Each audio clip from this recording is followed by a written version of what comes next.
Bienvenidos a la emisión inaugural de Contraportada. Contraportada es un portal de portales desde donde la audiencia tendrá a tan solo un clic la entrada a distintos medios alternativos, canales, agencias de periodismo, youtubers y demás comunicadores que trabajan dentro y fuera del país. Nuestra misión será mantenerlos al día con las noticias sobre el gobierno del cambio.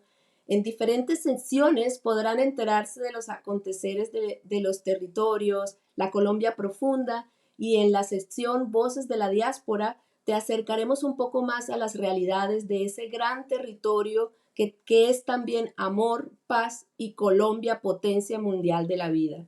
Nuestro objetivo es mostrar diferentes puntos de vista sobre el acontecer nacional e internacional, alejado de la agenda e intereses corporativos de los medios tradicionales, y agrupar todas las opiniones posibles y fuentes distintas de información para que puedan contrastarlas y así tener una perspectiva más amplia de las noticias. Repartidos por todo el planeta y con Colombia siempre en el corazón, los invitamos al viaje que hoy inicia con Contraportada. Y ahora Hugo nos presentará el contexto de la charla que tendremos con nuestra invitada especial. Mónica, muchas gracias. Bueno, el panorama político y social desde Colombia se ve marcado por desafíos como el recién paro camionero y la no aprobación de las reformas, así como la controversia entre el presidente Petro y el Consejo Nacional Electoral, junto con conflictos políticos que podrían afectar su permanencia en el cargo. En este contexto, se plantea la necesidad de una respuesta del pueblo colombiano, tanto a nivel nacional como internacional, en momentos políticos difíciles. Las perspectivas para avanzar del gobierno progresista liderado por el doctor Gustavo Petro son relevantes, especialmente en cuanto a la continuidad del trabajo realizado hasta ahora y el panorama político en los próximos 2 años.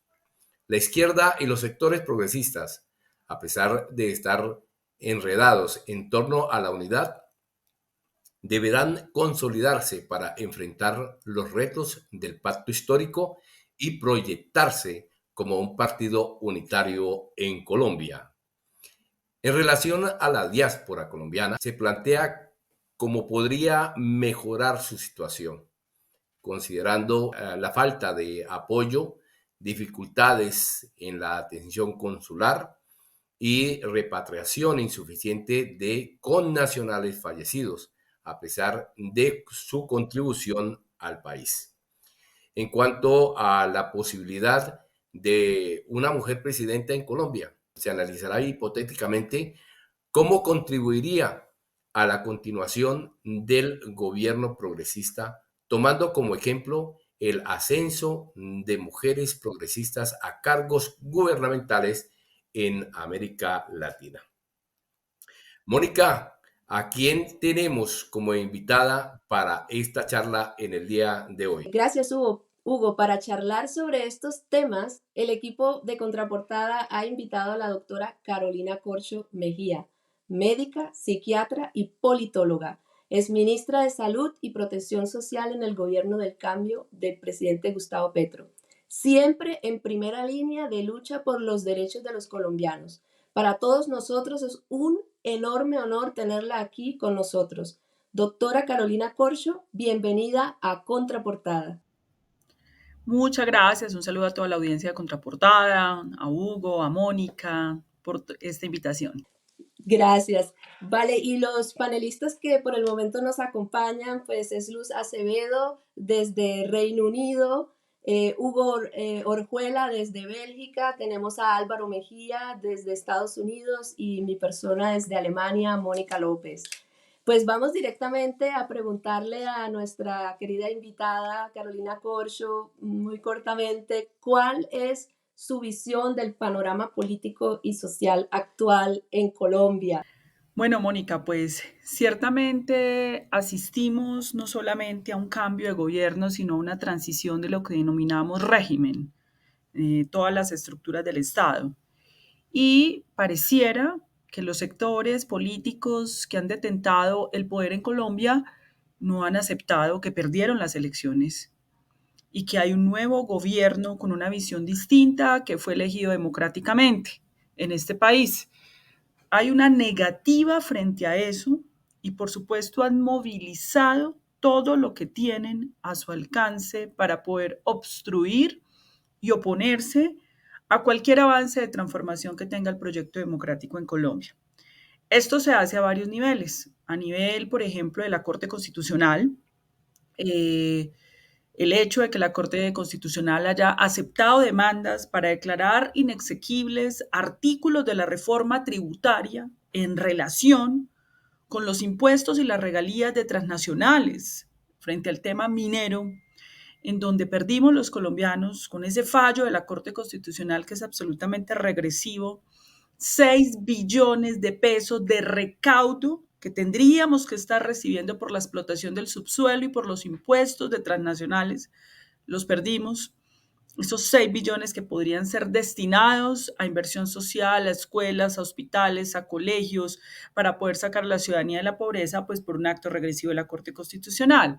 Pero también hemos visto acciones del Consejo de Estado, donde el gobierno de Gustavo Petro intentó en un momento recuperar mediante decreto, como lo establece la ley, el control o, por decir algo, la regulación de las tarifas de energía a través de la participación en la Comisión Reguladora de Energía, e inmediatamente el Consejo de Estado tumba el decreto. Ahorita vimos al Congreso de la República, después de 2 años de consenso, de discusión amplia en este país, de una discusión de una reforma a la salud que creo que en la historia reciente de Colombia no ha habido reforma que se haya discutido y consensuado más en Colombia que eso, que esta, y vimos a 9 senadores de la República que ni siquiera permitieron el debate y hundieron la reforma a la salud. Ahora estamos viendo un Consejo Nacional Electoral, que por cierto es una institución que vigila a los partidos políticos en Colombia. Y debo decir de paso que esto es de los peores y más perversos arreglos institucionales que pueda tener un Estado y un país para regular el sistema electoral. Que el regulador, el que hace la inspección, vigilancia y control del sistema electoral, sea un consejo elegido por los propios partidos políticos, es el arreglo institucional más perverso y regresivo que pueda haber en América Latina y en el mundo. Y entonces ese Consejo Nacional Electoral de características políticas y politiqueras, entonces ahora pretende avanzar en una investigación al jefe de Estado cuando no tiene facultades para abrir investigaciones sobre topes sobre el jefe de Estado. La Constitución prevé claramente que esto solamente lo puede hacer la Cámara de Representantes, en su defecto el Senado de la República y en algunos casos la Corte Suprema de Justicia. Entonces aquí vemos otro de los mecanismos de desestabilización que hay. Pero además tenemos una prensa corporativa que hace las veces, la mayoría de estas, de partido de la oposición. Son el partido de la oposición, en donde en Colombia se ha degradado el debate público a la mentira, al fake news, a la confusión, al agotamiento ciudadano frente a una, digamos, oposición permanente que se ejerce sobre el gobierno del cambio. Entonces es una situación de inmensa polarización, de una resistencia enorme de quienes perdieron las elecciones, que son sectores del establecimiento bastante poderosos a través de varios mecanismos, que ha dificultado, por supuesto, que haya un avance mayor dentro de las políticas públicas y los compromisos que estableció el gobierno del cambio. Y según lo que usted ha expuesto, ¿cómo evalúa la gestión del presidente Gustavo Petro en lo que han sido estos 2 años de gobierno? Los logros, los aciertos y aspectos por mejorar. Y por otra parte,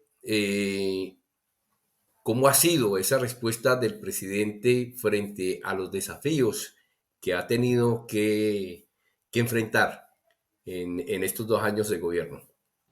Bueno, yo creo que el programa de gobierno que defiende el presidente Gustavo Petro es apropiado para la sociedad colombiana, es un programa de justicia social. Ha tenido logros importantes como la aprobación de una reforma tributaria progresiva porque las reformas tributarias que nos proponían en los gobiernos anteriores era para que los impuestos fueran pagados por las clases populares mediante el IVA o por las clases medias. Aquí se avanzó en una reforma tributaria. Me parece que el Plan Nacional de Desarrollo es un plan muy avanzado, avanza sobre el problema de la descentralización, el ordenamiento territorial, le pone recursos a asuntos muy básicos que no se han resuelto en Colombia, como el tema del agua, las PETAR, las plantas de tratamiento de residuos que son fundamentales, los acueductos, las vías terciarias. Entonces, me parece que es un plan de desarrollo que logra un consenso importante en el Congreso de la República y es un avance. También, evidentemente, el gobierno pues, ha presentado un conjunto de reformas, algunas de estas han logrado ser aprobadas, por ejemplo, la Jurisdicción Especial Agraria, la ley estatutaria de jurisdicción agraria es un avance importante. La mayoría no han contado con el apoyo del Congreso, digamos las que son más profundas. En los derechos del campesinado, el campesinado como sujetos de derechos fue otra de las leyes que se aprobaron y ha ido avanzando de alguna manera en temas respecto al asunto de la cocaína y el narcotráfico, en términos de la intersección, interditar exportaciones de cocaína, y en eso ha avanzado mucho la fuerza pública. ¿Qué creo yo de pronto que ha afectado al gobierno? Que yo creo que fue un error estratégico que se cometió en el primer año. Que en el primer año el presidente, de manera bien intencionada, y él ha hecho reconocimiento de esto, quiso hacer un gobierno de transición, porque efectivamente aquí no ganó solo el progresismo y la izquierda. Esto es un gobierno de transición donde hay un acuerdo entre sectores liberales y centristas y el progresismo. Y allí él invita a algunas personas a ser parte del gabinete, en el caso del Ministerio de Hacienda, Educación, Agricultura. Y resulta que estas personas terminaron haciendo una oposición al interior del gobierno que ha costado el atraso de la aprobación de muchas reformas en el país, como por ejemplo en el tema agrario. Se atrasa mucho la política agraria del país cuando no se permite lo que es legal en Colombia y en el mundo, y es esto que han satanizado, que lo satanizaron desde el interior del propio gobierno, que es lo que se llama eso de la expropiación administrativa. La expropiación administrativa no es más que una compra forzada. No es eso que está diciendo, que decía en ese momento la ministra de Agricultura del gobierno y que dice la oposición, que es que el gobierno va a quitarle tierras o propiedades a personas. No, son compras forzosas que hacen todos los estados en el mundo y que permanentemente se hacen en Colombia para construir obras de infraestructura, para construir el Transmilenio, para construir el metro. Tiene que haber unas medidas que pueda adoptar el Estado para poder acceder a predios. Eso es un tema que tiene atascada la reforma agraria y la reforma rural integral. Y eso también es por errores en la definición inicial del gabinete, porque está bien que tú puedas tener un gabinete diverso, pero tú lo que no puedes tener es una parte del gabinete militando en la oposición. Eso mismo pasó con la reforma a la salud. Entonces yo creo que hay un problema. El segundo tema es que quizás aquí hay un asunto que tiene que ver con la inercia del Estado. Cuando se gobierna en un sentido distinto hacia donde ha ido la inercia, esto es un Estado oligárquico, esto es un Estado que ha estado soportado sobre las bases del neoliberalismo, sobre la base de la exclusión social. Ese han sido el conjunto de gobiernos. Pues evidentemente hay una tecnocracia allí, una burocracia allí en el Estado, pues que orienta todo hacia que se mantenga el statu quo y la exclusión social en Colombia. El gobierno ha tardado y se ha demorado en hacer muchos cambios rápidos en mandos medios que ayuden a hacer más ejecutivo el plan de desarrollo, porque yo estoy segura que solo con la ejecución del plan de desarrollo, que ya fue aprobado por el Congreso de la República, mostraríamos realizaciones muy importantes para la ciudadanía del país, para los jóvenes, para la Colombia profunda, para las poblaciones más vulnerables del país. Entonces creo que todavía hay un escollo que ha sido difícil superar en términos de que tú necesitas una burocracia y una tecnocracia alineada con los objetivos políticos que votó el pueblo colombiano en el proceso electoral. También había avances, vamos cruzando, digamos, como algunos retos, como en algunos avances, por ejemplo, la aprobación de la reforma pensional. Es una cosa muy importante. sobre todo para las clases populares. Estamos hablando de una revolución social en donde aproximadamente 3 millones de ancianos, ancianas, adultos mayores, viejos que han aportado a la productividad de este país con su trabajo, van a recibir un bono pensional de más de 200.000 pesos al mes. Es posible que para la oposición oligárquica, privilegiada de este país, eso no sea nada, pues porque han sido personas que nacieron en el privilegio. Muchos de ellos reciben más de 40 millones de pesos en sus curules del Congreso de la República, pero en la situación de pobreza de este país hay cientos, millones de colombianos que no tienen sus 3 comidas al día, que no tienen resuelta su canasta básica, y este bono pensional sí es fundamental. Uno esperaría que la Corte Constitucional recuperara toda su senda democrática, progresista, siendo el máximo tribunal de defensa de derechos humanos, y no aceptara o rechazara las demandas que pretenden retroceder este gesto de justicia social del Congreso de la República, del gobierno, frente a 3 millones de viejos y viejas. Uno espera que la Corte Constitucional no cometa el mismo error que cometió con la reforma tributaria al entregar los impuestos de los colombianos a transnacionales cuando deberían ser dirigidos para la inversión y el gasto público en salud.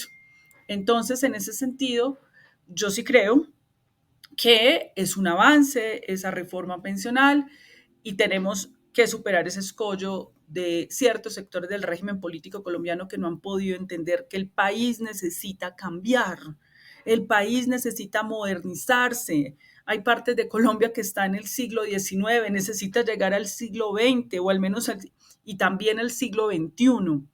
Entonces, esa es la circunstancia en general, en términos generales, que vemos por parte del gobierno. Ha habido avances, por ejemplo, importantes. El gobierno sacó un COMPES de reindustrialización muy importante. Colombia es un país que, como ustedes saben, pues fue desindustrializado, se reprimarizó la economía, no tenemos una sociedad del conocimiento, de creación de ciencia, tecnología, investigación e innovación que produzca industria y conocimiento, agroindustria, pero también industrias a varios niveles. Hay una hoja de ruta muy seria y muy bien trazada de un COMPES de reindustrialización de Colombia que creo que se debería mostrar más al país e implementar. Entonces creo que ha habido avances que han tenido que ser, digamos, más comunicados.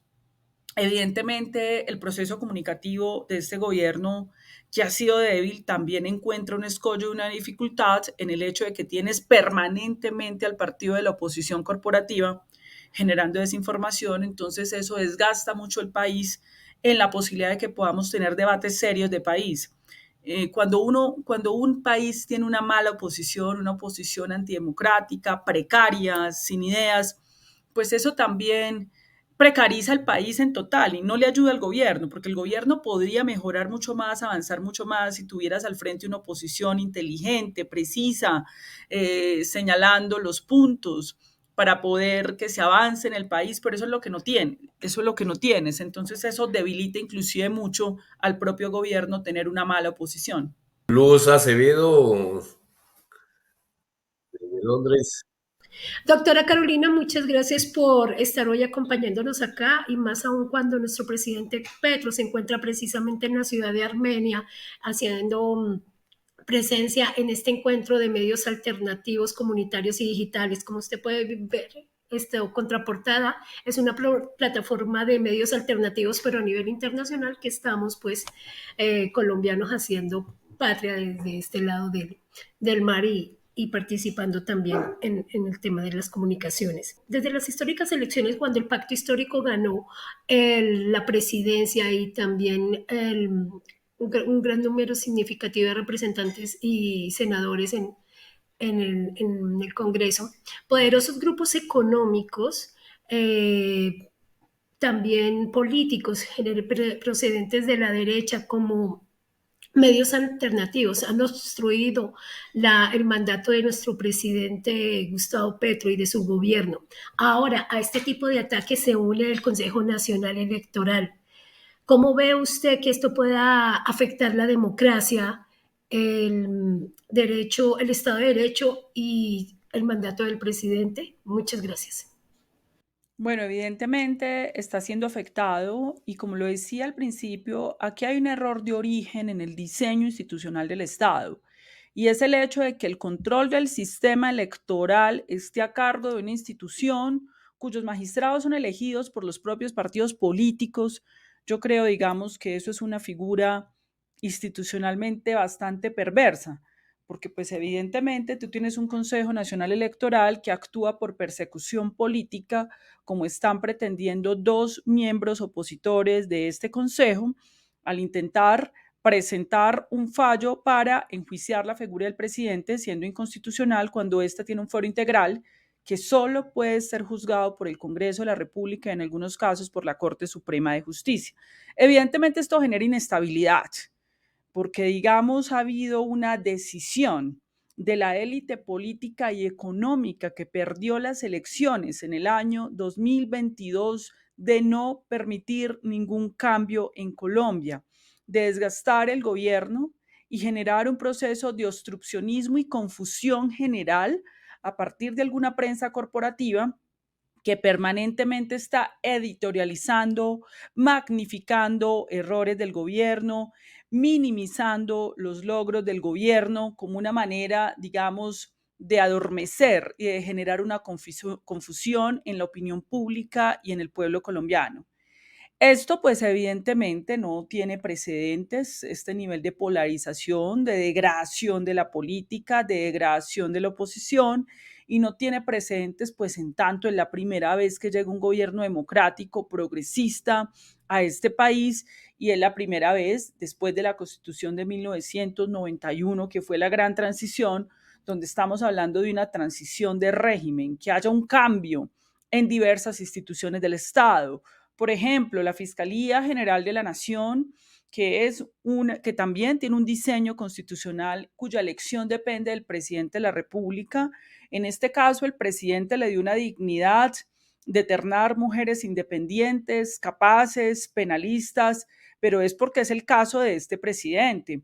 Pero el diseño y la forma de selección de la Fiscalía General de la Nación se presta para que los presidentes hayan puesto allá sus amigos, que no tienen nada que ver con el conocimiento y el hacer de persecución penal, que es lo que tiene que hacer la Fiscalía, y se volvió pues durante muchos años en este país como el órgano de persecución de la oposición de los gobiernos o de los partidos políticos de los presidentes de este país y como un trampolín de candidaturas presidenciales o candidaturas políticas, además de que la institución se pervirtió, y estas son denuncias serias que se han hecho, en tanto terminó con vínculos con el narcotráfico y grupos delincuenciales a los cuales tenía que perseguir, y por el contrario, hay sectores allí con esos vínculos como claramente se ha conocido.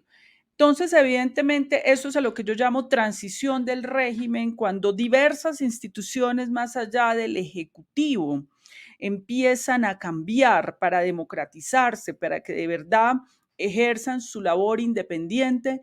Entonces, evidentemente, viene esta respuesta feroz, desestabilizadora, precaria, además, digamos, contra el orden democrático, inconstitucional que está ejerciendo en este momento la oposición del país. Frente a eso, pues tenemos que apelar primero a la sensatez de los sectores democráticos que todavía quedan en el país. Yo creo que hay que aislar ese extremismo fascistoide de la extrema derecha colombiana. Aquí tienen que haber sectores demócratas, republicanos, liberales, del centro político, que contengan eso, además de la movilización del pueblo colombiano y la entereza del gobierno para enfrentar esta embestida.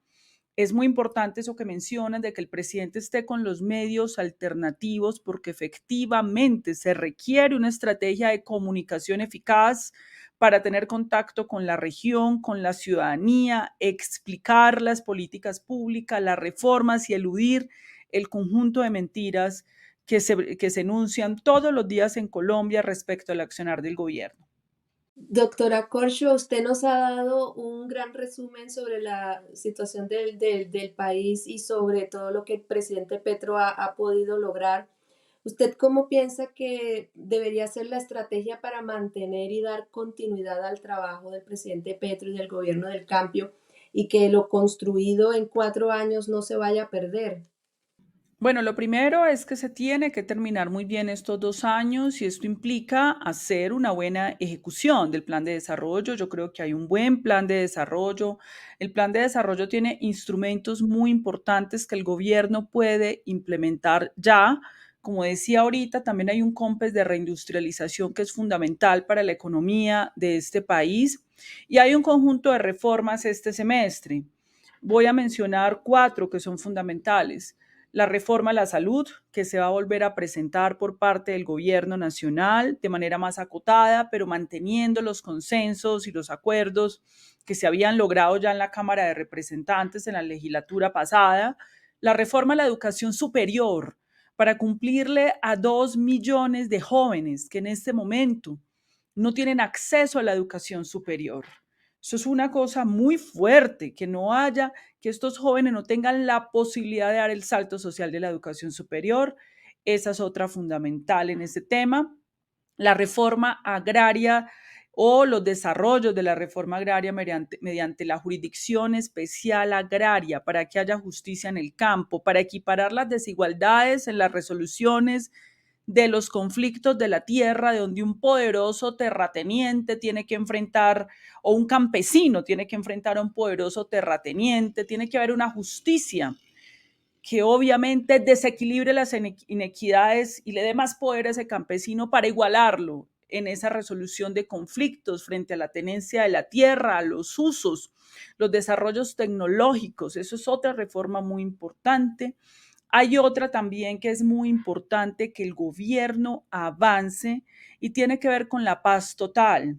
Si bien en este momento tenemos unos problemas muy graves, tenemos un problema muy grave con el ELN, no hemos podido avanzar con el ELN y es probable que los avances sean muy pobres en ese sentido. Sería mucho más fácil poder avanzar con la segunda Marquetalia, porque en la segunda Marquetalia, digamos, ya hay como más consensos para poder proveer y ya hay un proceso de paz de acuerdo de las FAREP. Entonces, por ese lado, podría haber una facilidad de desmovilización, porque yo creo que hay que mandarle mensajes a la sociedad colombiana de que la paz total, los diálogos sociojurídicos y las negociaciones de paz deben ser posibles y el Estado y la sociedad colombiana no debe renunciar a eso. Y hay que dar esos mensajes con hechos en estos 2 años, porque si no la extrema derecha oligárquica y excluyente de este país se va a montar sobre el grito de guerra, de sangre, que es lo que ellos siempre han querido, sobre el miedo de la seguridad para enarbolar banderas hacia el año 2026. Entonces, a mí me parece muy importante que haya avances. Por ejemplo, se está trabajando en una ley de sometimiento a la justicia para que se puedan tener avances en estos 2 años frente al tema del desmantelamiento, desmovilización, reparación y justicia restaurativa de las bandas criminales ligadas al narcotráfico. Estamos hablando de estas bandas urbanas que reclutan jóvenes. Son miles de jóvenes reclutados por los chotas, por los espartanos, por las bandas del Valle Aburrá, por los mexicanos en Quibdó, también los grupos de la Sierra Nevada de Santa Marta, la cordillera en el eje cafetero, el Tren de Aragua en Bogotá. Es decir, estamos hablando de un ejército de miles de jóvenes reclutados por estas organizaciones que sirven al narcotráfico, pero también al multicrimen y a la extorsión. Allí tiene que haber avance, ya hay diálogos, esfuerzos importantes que ha hecho el gobierno para poder generar una ley de sometimiento a la justicia que permita que se desmantelen estas bandas criminales, que reparen a las víctimas con sus recursos. Y esto es una discusión importante para mandar un mensaje de que sí se puede lograr la paz por la vía de los diálogos sociojurídicos. Evidentemente no estamos hablando que estas bandas o el Clan del Golfo, que es, digamos, esa herencia de las Autodefensas Unidas de Colombia, tengan el reconocimiento político de los grupos que constitucionalmente se reconocen como rebeldes, como el ELN, como las disidencias, pero sí se tiene que avanzar en un marco jurídico y mandar muy rápido un mensaje al país de esos procesos de diálogos en las grandes ciudades. Eso, por supuesto, tiene que ir acompañado de unas inversiones sociales, territoriales muy importantes, porque es el Estado compitiéndole a la criminalidad. Imagínense que en estas bandas a un joven le pagan 1.300.000 pesos mensuales, estamos hablando de 12.000 personas alzadas en armas, por ejemplo, en el Valle de Aburrá, con 1.300.000.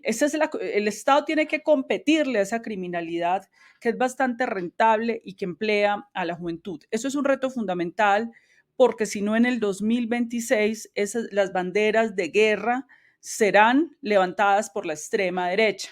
Entonces hablamos del plan de desarrollo, del tema de paz, de avance de las reformas, está salud laboral, la educación superior y de financiación, en ese, digamos, y el tema de la jurisdicción especial agraria. Si se muestran unos resultados y se explican a la ciudadanía, que es muy importante explicar, eso es lo que no quiere la oposición de este país, que se hable de estos proyectos tan importantes por la ciudadanía, porque ellos no tienen proyecto.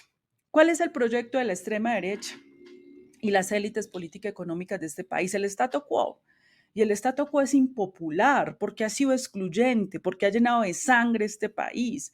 Entonces, como no pueden hablar de lo que ellos proponen para que continúe en el 2026, entonces se han puesto a degradar el debate, degrademos el país, entremos a hacer las grandes campañas de desprestigio, desestabilicemos. Y la única manera de enfrentar toda esa oleada de degradación política, de desprestigio, es pedagogía, comunicación, trabajo con la región, trabajo con la comunidad, desplazamiento de las regiones, pero para ejecutar también, ejecutar, comunicar, y eso va a ser fundamental para lo que vaya a pasar en el año 2026. Don Álvaro Mejía, ¿tiene alguna pregunta? Carolina, mire, es que estamos, partamos de un par de conceptos. Es el de la diversidad y la diferencia.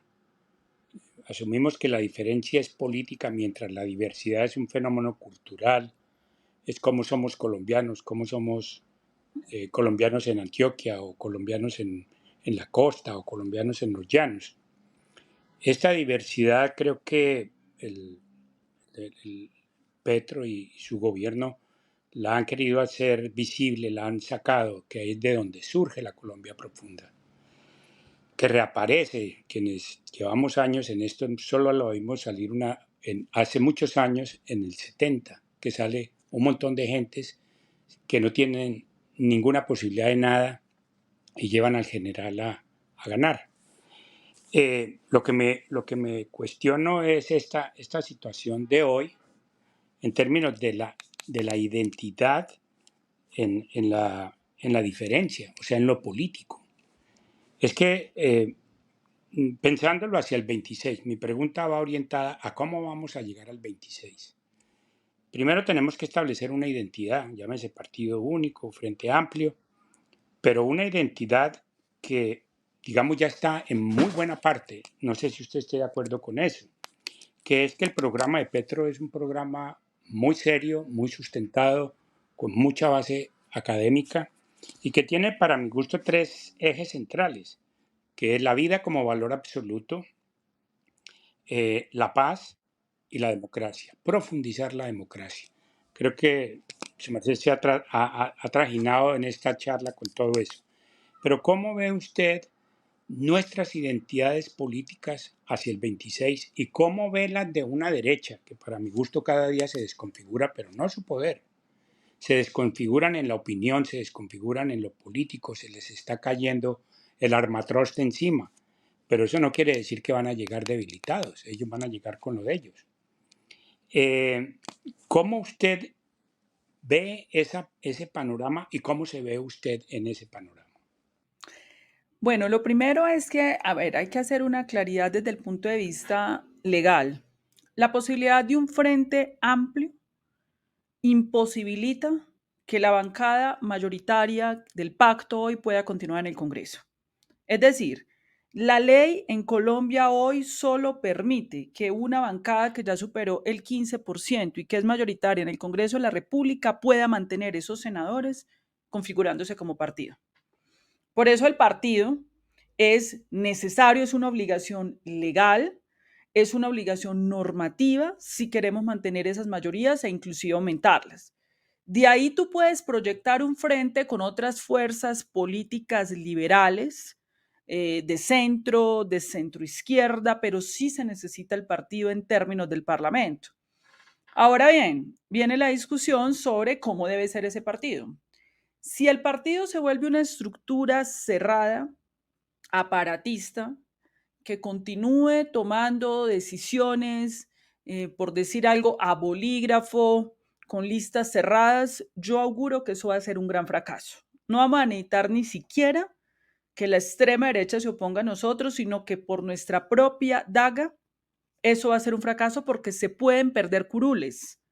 Yo sé, si se mantiene ese mecanismo de lista cerrada antidemocrática, decidida a puerta cerrada, se van a perder curules y no vamos a poder cambiar a Colombia si no logramos unas mayorías congresionales. El Congreso es fundamental para cualquier transformación de fondo que haya en este país. Entonces quedan dos opciones: o tú mantienes unas listas abiertas que permitan que todos los candidatos que se presenten y candidatas disputen el favor popular, trabajen con las comunidades en las regiones, se hagan a su votación. En ese caso, yo creo que el pacto histórico puede aumentar el número de senadores. No tengo la menor duda que si es en una lista abierta, aumenta senadores. Ahora bien, la lista abierta tiene el problema de que allí tú no puedes tener consideraciones paritarias porque simplemente es quien gane las elecciones, habrán hombres que ganen, otras mujeres, y usualmente son más las mujeres que los hombres que las mujeres.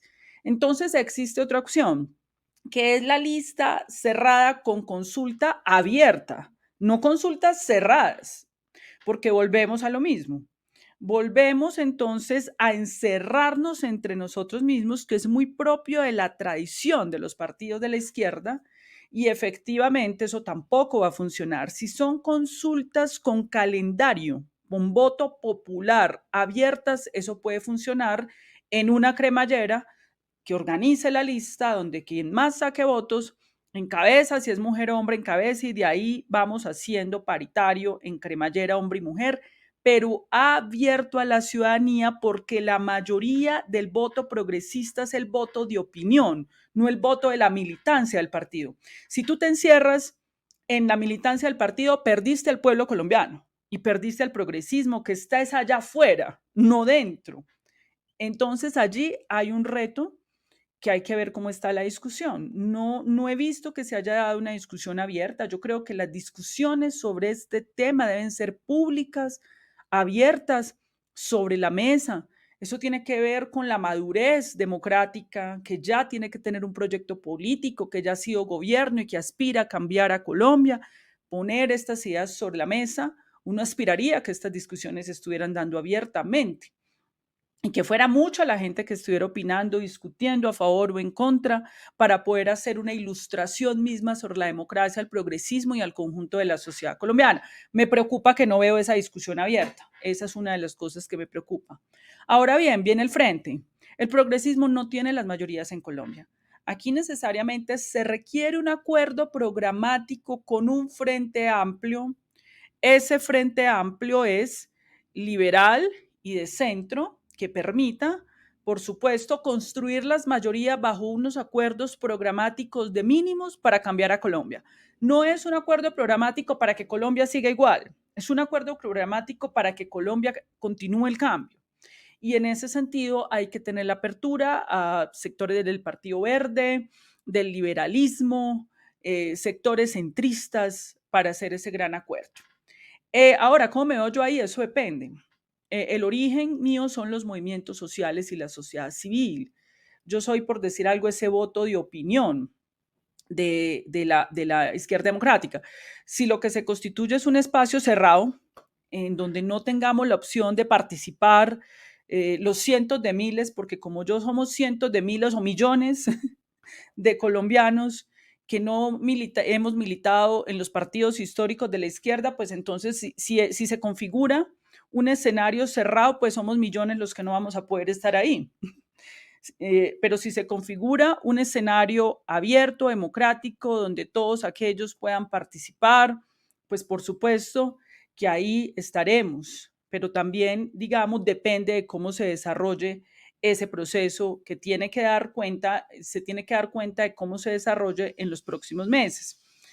Por lo pronto, yo soy una entusiasta defensora del cambio en Colombia, del proyecto político que representa el presidente Gustavo Petro, y desde el lugar, por ejemplo, en este momento desde la sociedad civil, vamos a seguir en la defensa de esto, mirando a ver qué pasa ya de cara al año 2026. Bueno, una pregunta clave en esta parte de la charla que usted ha dado es la cuestión del partido único, y la unidad, pero cómo los colombianos en el exterior, cómo cabemos allí, qué aporte podríamos hacerlo desde acá del exterior.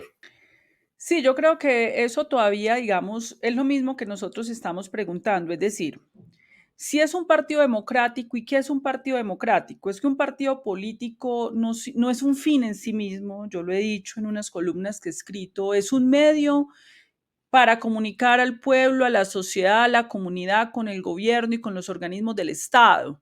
Y un partido político en sí mismo es la vida de la sociedad, es la vida de la nación. El partido tiene que tener espacios de reflexión cultural, de reflexión literaria, de reflexión de diversas políticas públicas, espacios para quienes están de reflexión internacional, de reflexión de la diáspora. Es decir, el partido tiene que vivir la vida de la nación. Si la concepción es el partido como aparato, pues entonces ahí no pasa nada. Lo que nos corresponde es seguir haciendo lo que hacemos. Pero si la concepción es el partido como un instrumento, como un medio, para que cada militante pueda trabajar con libertad, pueda aportar con libertad, porque digamos que ha habido una concepción tradicional del que el partido es un asunto de obediencia militante, jerárquica. Nadie va a ser creativo. La política requiere un nivel de libertad individual, de creatividad para poder trabajar. La creatividad emerge también en la posibilidad de la independencia y el libre pensamiento.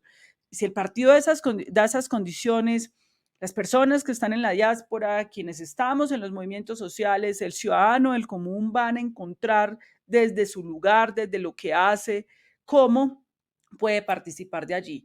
Pero si el partido simplemente es un aparato cerrado, pues yo creo que ni el ama de casa, ni el estudiante, ni el médico, ni el abogado va a tener forma de mirar cómo participa allí, porque vuelvo, insisto, la mayoría de la ciudadanía colombiana no tiene inscripción, ni carné, ni militancia en los partidos políticos, ni de la derecha ni de la izquierda. Colombia no es un país de partidos fuertes. Colombia es un país que migró hacia un sistema electoral donde los partidos políticos son empresas electorales que se manifiestan simplemente en el momento electoral, pero que no tienen una vida intelectual, una vida cultural, una vida, digamos, política, prolífica, permanente, de trabajo con la ciudadanía, ni en la derecha ni en la izquierda. Esto no es una críticamente solo a la izquierda, pero sí debería el progresismo dar ejemplo, porque si el progresismo avanza en la Constitución de un partido democrático, eso obliga a la democratización del todo el sistema político electoral en Colombia. Obliga. Entonces, en ese sentido, depende mucho de la sensatez y grandeza que se tenga en esas decisiones que se están tomando. Justamente este fin de semana, el 14 y el 15, hay una Asamblea Nacional Popular donde va a haber unas discusiones sobre la reforma, va a haber unas discusiones sobre la unidad, y me imagino que ahí saldrá la discusión sobre la organización política para continuar la transformación en Colombia. La compañera Luz. La diáspora colombiana está marcada por la invisibilidad a pesar de su contribución política, social y sobre todo también económica. Pero desgraciadamente no hemos sido incluidos como se debiera en este gobierno. Es el sentir, ¿no? No estamos incluidos desgraciadamente no estamos incluidos en las reformas. Con lo que vemos con referente al Plan Nacional de Desarrollo, tenemos 2 párrafos en la página 245. También en el tema de política de la política integral migratoria es perfectamente hecha, pero pues no se está ejecutando, y ahora pues con una débil construcción también de lo que es la mesa de migraciones. ¿En qué se está fallando básicamente por parte del gobierno o de las entidades o de las entidades que tienen que ver con el tema de la diáspora y que no han sido lo suficientemente pues efectivas para darle más protagonismo a nosotros los colombianos en el exterior? ¿En qué se está fallando básicamente? Gracias. Como una especie de autocrítica, ¿no? Bueno, yo creo que ahí no solamente es el tema de la diáspora. Yo, por ejemplo, que he estado recorriendo el país y reuniéndome con distintos movimientos sociales, organizaciones populares, plantean lo mismo que ustedes plantean en la diáspora, y justamente es por eso. Es decir, como no tenemos un partido, es que esa es la labor del partido.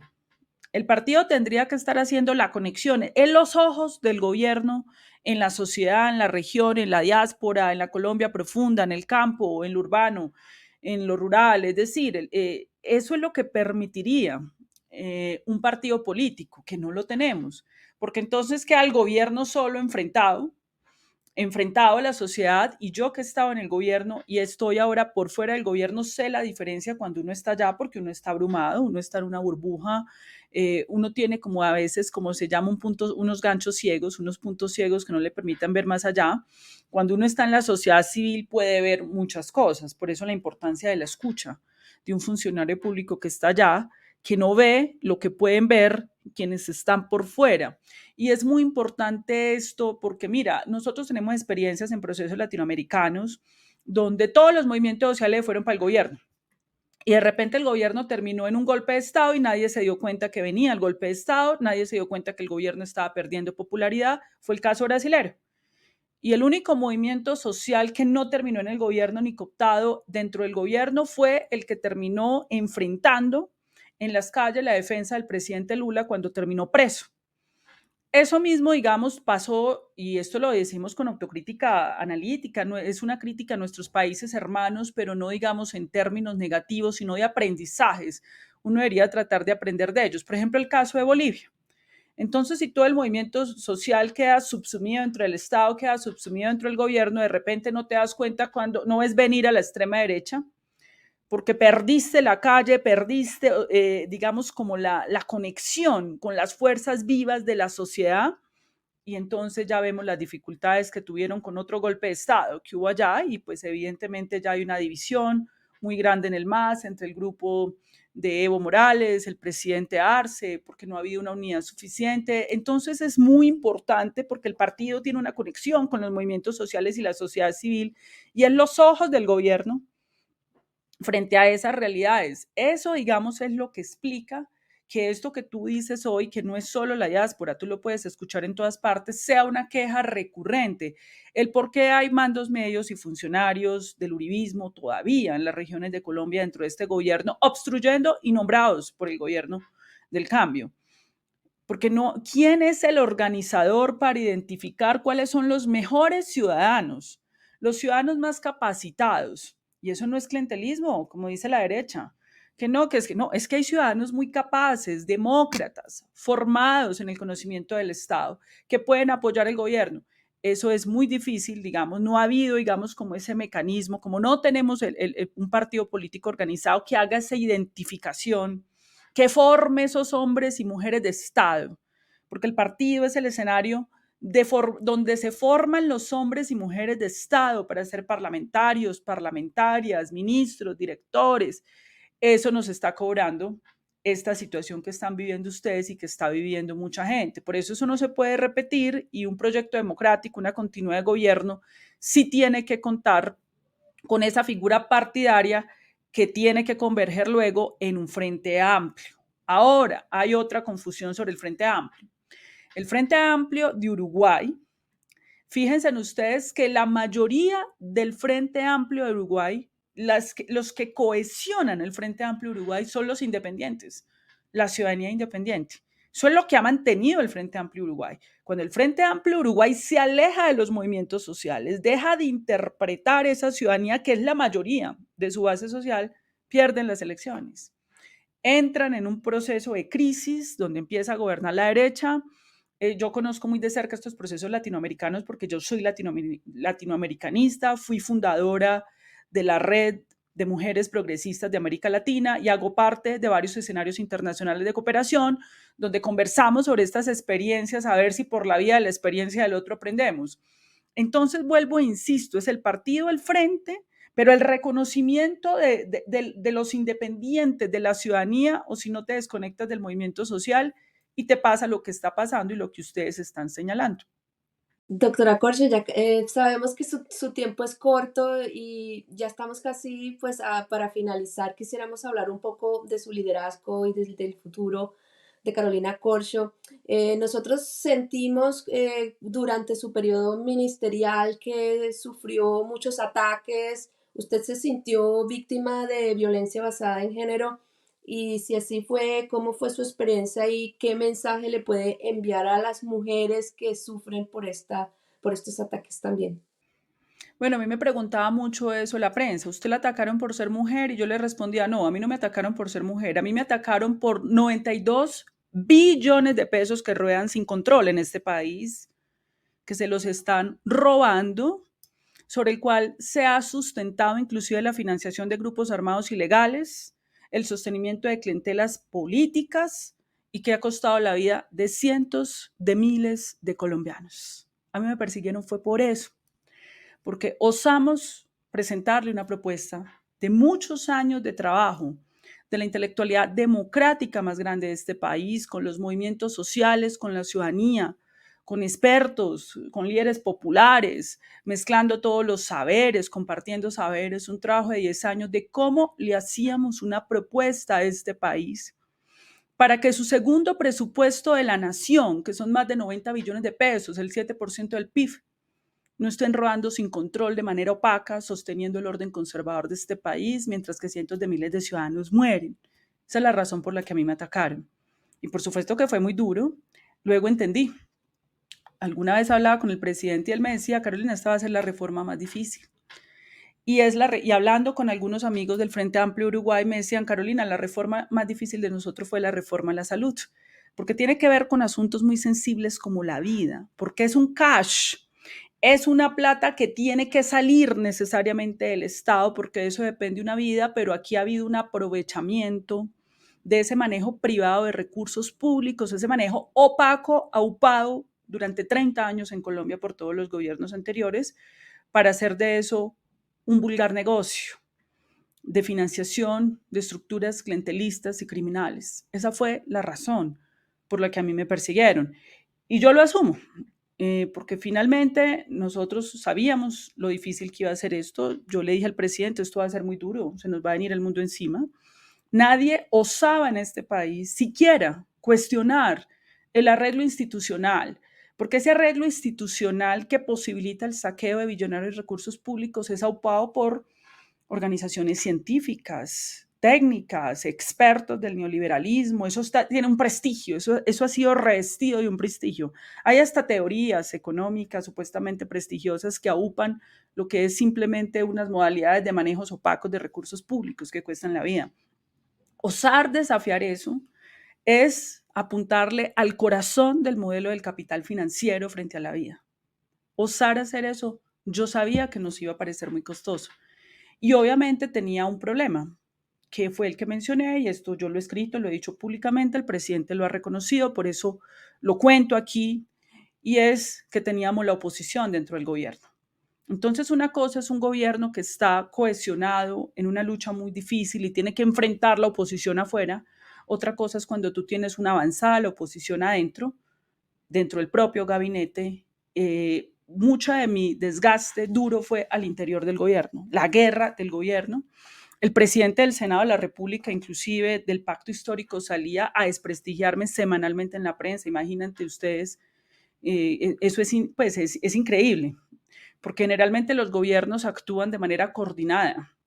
actúan de manera organizada para poder lograr sus objetivos. Esto no pasó aquí. A mí me tocó asumir la contención de esa oposición frente al gobierno y aliada con la oposición externa, con la gran prensa, con sectores de las élites económicas, políticas y clientelistas de este país, del orden conservador, y efectivamente, pues eso da al traste con la posibilidad de que yo siga continuando al frente del Ministerio de Salud, porque ellos generaron una excusa para tumbar la reforma a la salud, o es la ministra o es la reforma. Entonces, evidentemente, con el presidente, y yo estoy de acuerdo con esa decisión, es mejor que yo me haga un lado. ¿Y saben qué pasó?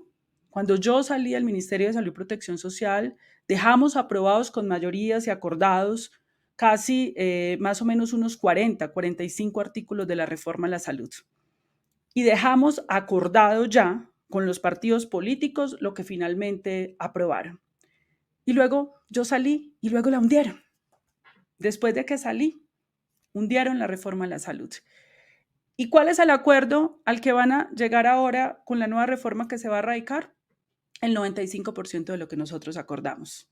Hicieron perder al país 2 años en la mezquindad, 2 años. La oposición obstruccionista le hicieron perder al país para que luego las EPS reconozcan, como lo están reconociendo hoy, si se necesitaba la reforma. ¿Y cuál es el acuerdo? El acuerdo es el 95% de lo que ya habíamos acordado y que ellos habían votado. Para que vean ustedes el nivel de inquina, de mezquindad y de obstruccionismo de esta oposición, que prefirieron dejar que el sistema siguiera en caída libre, que viene en caída libre desde hace muchos años. En el 2008 la Corte Constitucional lo advirtió. En el año 2009 el gobierno de Álvaro Uribe sacó un decreto de emergencia porque el sistema venía mal. Prefirieron todo el sufrimiento a ceder y en este momento ya tendríamos que haber sacado la reforma y el sistema tendría que estar en una transición. ¿Cuántas vidas nos está costando eso? ¿Cuánto sufrimiento humano? Hoy ya lo que va a radicar el gobierno ya es la aceptación de las EPS de la realidad. Doctora Carolina Corcho, ¿cómo percibe usted la posibilidad que en Colombia una mujer llegue a la presidencia de la República? Bueno, a mí me parece, digamos que ha sido un viento de cola muy importante lo que pasó en México con Claudia Sheinbaum. Es una experiencia muy bonita, es una experiencia de partido, ojo, porque en México hay un trabajo colectivo del partido político, pero también, digamos, el gobierno de Andrés Manuel López Obrador hace una magnífica labor de comunicación. Esto de las mañaneras fue impresionante porque básicamente lo que hizo Andrés Manuel López Obrador fue una transformación cultural en México.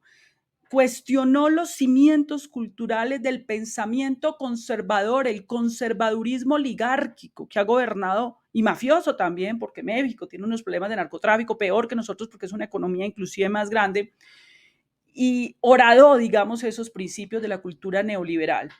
Y evidentemente está la figura de esta mujer, que es una mujer militante, formada, preparada, digamos, que había tenido una experiencia formada, digamos, para ese tema de asumir ese compromiso, y un partido político que tomó la decisión de organizarse, de construir un frente y de recorrer todo México. Yo soy admirada de esa experiencia, Andrés Manuel López Obrador no hizo durante 6 años el proceso reformista estructural que está enfrentando el presidente Gustavo Petro. El presidente Gustavo Petro tiene más polarización porque inició el proceso reformista. Andrés Manuel López Obrador no lo hizo en esos 6 años, pero ya, por ejemplo, antes de irse, presenta la reforma a la justicia, que es dificilísima. Si hay algo difícil para un Estado es reformar la justicia, porque imagínate ese poder encrustado allá. Es muy complejo y él, digamos, ya asume después de haber logrado mayoría, no solo en la presidencia, porque también fueron la alcaldía del DF, que se llama ya el jefe de gobierno. La jefe de gobierno del DF también es una mujer, Clara Brugada, 4 gobernadoras, las mayorías congresionales. Es decir, estamos hablando de un proyecto político que va mucho más allá de una mujer, sino que son muchos hombres y mujeres en varios espacios del Estado. Tenemos que aprender mucho de ellos en eso. Es aleccionador y evidentemente tenemos un buen momento para hacerlo, de construir esa unidad. Hay un ambiente propicio en el país para que sea una mujer. pero también recordemos que hay mujeres de la derecha y la extrema derecha. El esencialismo no nos puede jugar tampoco esa mala pasada de cuando el neoliberalismo entendió que si podíamos cooptar parte del progresismo es volvámonos feministas, entonces pongamos de directora o de presidenta del Fondo Monetario Internacional una mujer para que ya sigamos haciendo la misma política económica excluyente pero con una falda. Entonces también la extrema derecha en Colombia va a jugar con figuras mujeres y seguramente el ambiente en Colombia va a estar para una mujer. Lo que sí esperaríamos es que ganara una mujer progresista, que mantenga el programa y la transformación y el cambio de este país. Yo creo que hay muchas condiciones para que eso pase. Don Álvaro Mejía, ¿tiene alguna pregunta?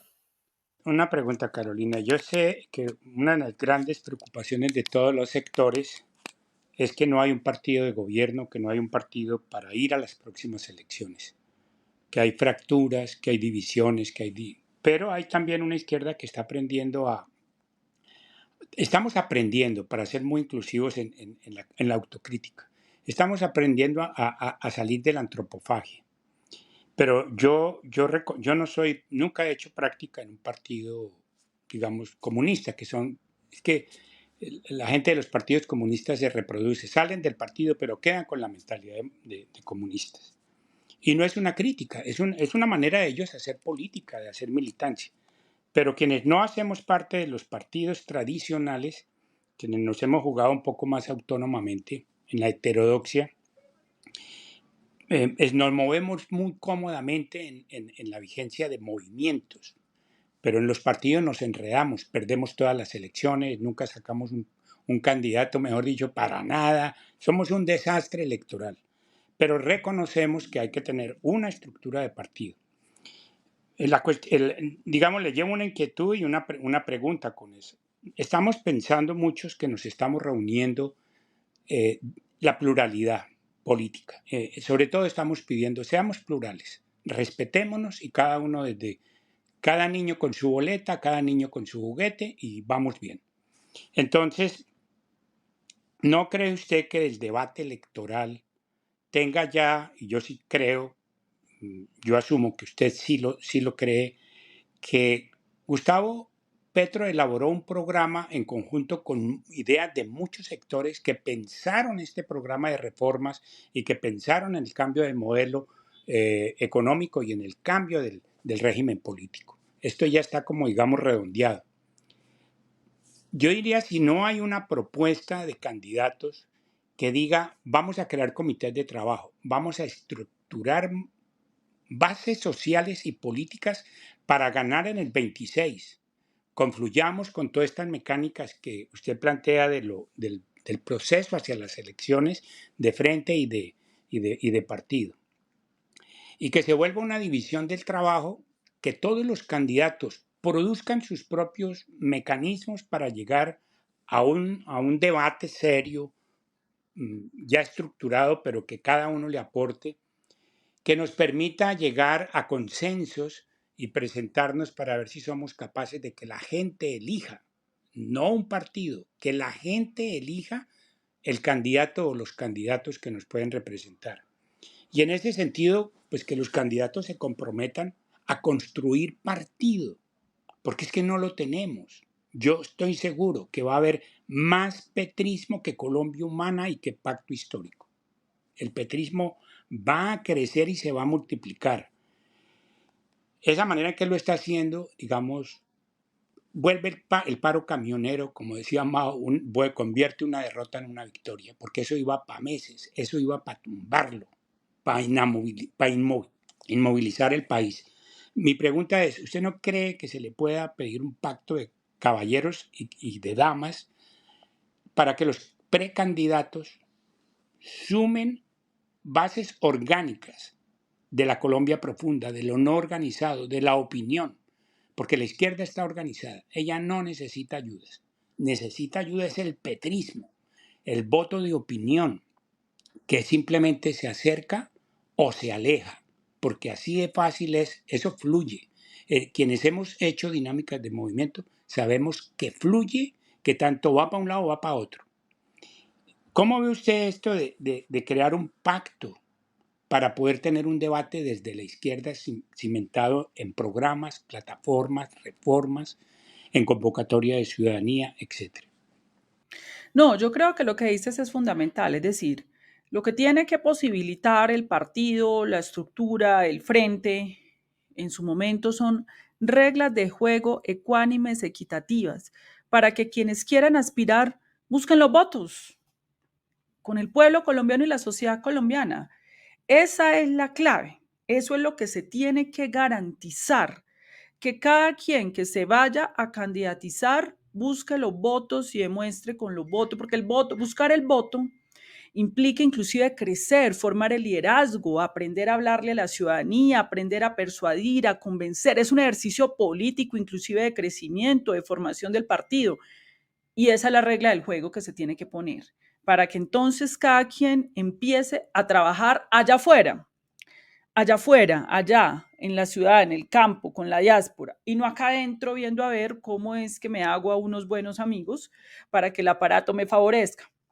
Y eso se logra es con reglas de juego claras y democráticas. Entonces yo creo que si hay un acuerdo sobre esa base, se va a facilitar y ya la ciudadanía colombiana decidirá, y ahí es donde yo digo que hay unos buenos vientos respecto a las mujeres. Yo creo que es un momento propicio, más que nunca en la historia de este país, inclusive en el futuro, el espacio que vamos a tener las mujeres para la participación política y para que la ciudadanía nos vea con buenos ojos para la dirección de este país en muchos niveles, en alcaldías, en gobernaciones, en congresos, en muchos escenarios del Estado y de la dirección política del país.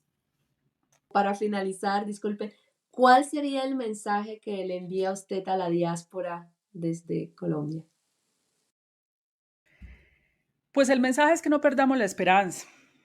Tenemos muchas dificultades, algunas de nosotros mismos que tenemos que tratar de resolver con sabiduría, con paciencia. Esto requiere mucha, con generosidad entre nosotros mismos y obviamente el problema que tenemos con la oposición. Pero no podemos perder la esperanza. Ya hay unas rutas trazadas, hay un camino trazado. Colombia ya no se va a devolver. Colombia ya ha aprendido muchas cosas. La ciudadanía colombiana y el pueblo colombiano han aprendido lo que es la dignidad, lo que son los derechos fundamentales, los derechos humanos. Entonces, en ese sentido, yo lo que hago es un llamado a la esperanza de la diáspora y a continuar, por supuesto, desde allá, que ustedes tienen la posibilidad de conocer muchos modelos de Estado.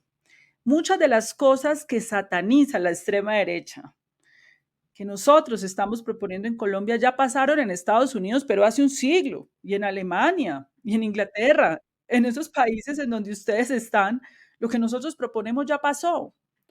Pero esta oligarquía que ha tenido la oportunidad de ir allá, que sus hijos estudien allá, le niegan a un niño popular colombiano que tengan las opciones que han tenido sus hijos en estos países. Nuestras propuestas muchas tienen que ver, por ejemplo, la propuesta de salud tiene que ver con los sistemas de salud de la Unión Europea, de los estados de bienestar europeos. No es nada más distinto. Entonces yo creo que esa experiencia de los colombianos que viven allá y que quieren que su país pueda tener las posibilidades que tiene un ciudadano allá, es importante también dentro de la pedagogía y para disuadir a las mayorías de este país a que continúen creyendo en este proyecto político. Doctora Carolina Corcho, pues a nombre del equipo de Contraportada, de nuestro amigo Ricardo Moreno, que lamentablemente no pudo conectarse, pero pues de todas maneras agradeciéndole a nombre de él, de Luz, de Mónica, de don Álvaro, pues agradecerle a usted por haber conseguido esta entrevista y pues no nos resta más que desearle muchos éxitos en todas sus labores cotidianas, políticas, y esperemos de que en realidad en Colombia el próximo presidente pues sea mujer, y también esperamos de que entre las candidatas esté usted. No, muchísimas gracias por la invitación, por la entrevista, por las preguntas, por la energía y por la esperanza que ustedes envían también desde allá, conectados con su matria y con su patria.